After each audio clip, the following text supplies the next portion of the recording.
Hello, I am the Dark Knight Apologist, and welcome back to Dark Knight Apologetics. Hello, I am your host Jeremy, and welcome to another video on my channel. Please like this video. In this video, we are talking about the 4 degrees of Bible literalism. There are 4 degrees of Bible literalism. There's hyperliteralism, there's semiliteralism, quasiliteralism, and then finally non-literalism. Those are your 4 degrees of Bible literalism, and I'm going to define them here pretty soon. Everyone always gets confused on how Bible literalism works, so in this video I always thought it would be a good idea to have a good place where we can reference what is Bible literalism. In this video we are defining what is Bible literalism. This is the 4 degrees of Bible literalism. Okay? Degree 1, hyperliteralism. Hyperliteralism is where you take the Bible hyperliterally. And in hyperliteralism, a lot of things are taken out of context and interpreted at face value and keep it simple, stupid kind of way. You know, the KISS method. Keep it simple, stupid. I really don't like the KISS method, because the KISS method works off of a way of interpreting things that really doesn't work, because there are always gray areas, even in the Bible. There are still gray areas even in the Bible. There are always gray areas. Your hyperliteralists include things like your flat earth movement, your young earth creationism, your anti-vaxxers, your anti-science movements, and other cult-like thinking. Those are your hyperliteralists. Hyperliteralists tend to prefer the KJV Bible. They tend to only look at the KJV Bible and really won't look at any other Bible translations. Your hyperliteralists are sometimes referred to as the KJV Bible thumpers. Okay? That's how hyperliteralism works, and it's not a method that I prefer. Okay? Some of those anti-mask people seem to be very hyperliteralist in their way of thinking, but it's not true of all the anti-mask people. Okay? Next up is 2nd degree semiliteralism. Your semiliteralists are a mixture between metaphors, symbolism, and literalism. It's interpreted somewhat from context and somewhat out of context.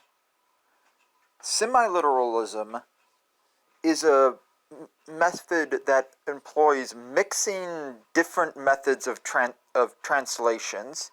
Semiliteralists will look at other translations, but still rely highly on the King James KJV Bible.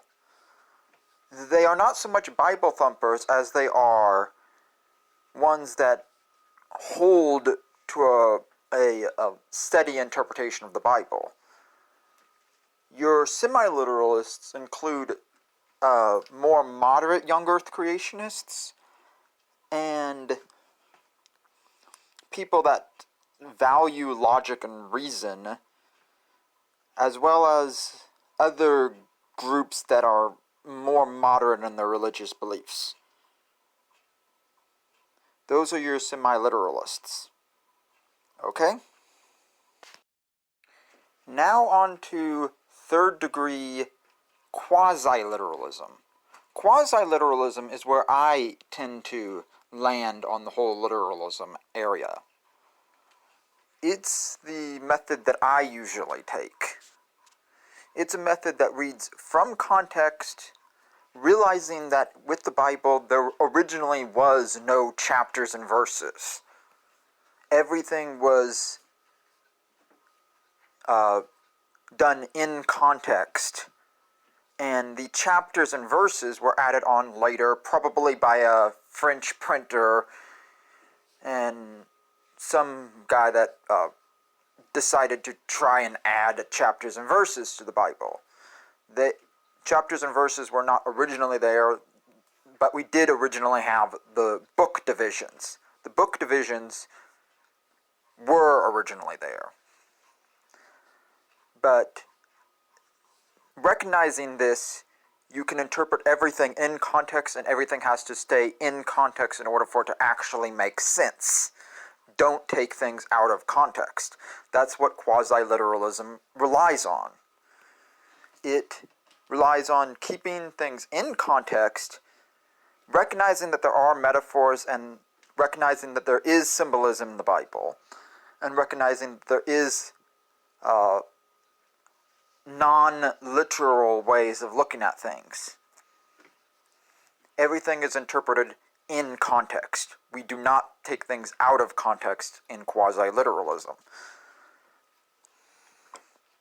Your quasi-literalists will include things like your old earth creationists and your progressive creationists, even though those two groups are basically the same thing. But the group that is highly regarded as the logic and reason area of Christianity usually uses a quasi-literal interpretation of the Bible. Okay?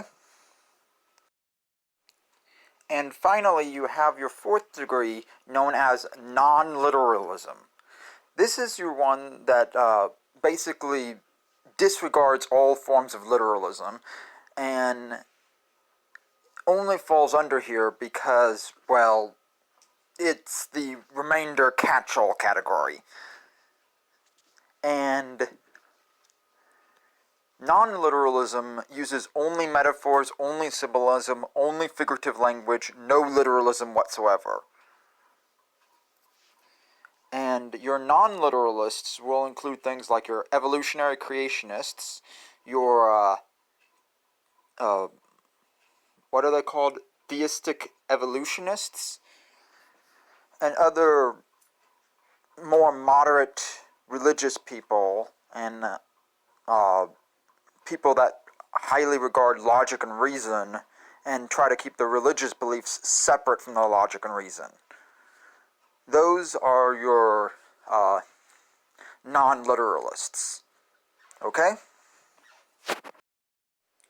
My religious beliefs seem to invade every facet of my life, and I can't really keep my religious beliefs separate from my logic and reason. So I try to balance the two. I try to balance my religious beliefs with my logic and reason, if that makes any sense, okay? Remember, these 4 degrees of literalism are a sliding scale. You cannot stay in any one area. It's a sliding scale. It goes from different degrees along this sliding scale, and you can shift back and forth between different areas. It's not a strict, you're in this category, you're in that category, you're in this category, and you're in that category. It's a sliding scale. Okay? And that's the 4 degrees of Bible literalism as I understand them. Other people may look at it differently, but that's how I look at it, okay? Don't forget to like, comment, share, subscribe, and ring the bell. And also, don't forget to follow me on Twitter and join my Discord. Links to Twitter and Discord will be in the description. This is the Dark Knight Apologist, and I just wanted to say, see you next time.